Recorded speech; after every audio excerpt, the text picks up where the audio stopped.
Hello guys, welcome to my channel. Today we are going to see how to disable device driver automatic updates on Windows on computer guys. Let's jump straight into it. Go to search menu and type settings. Select open it. In system on right side scroll down guys. Select about and scroll down. Here is option guys, advanced system settings. Select it.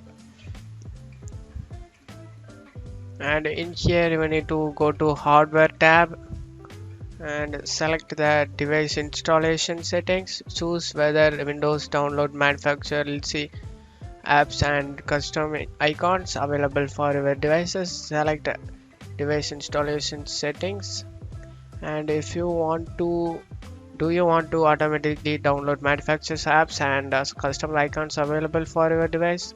What is you want to disable it, you just want to select no and click save changes.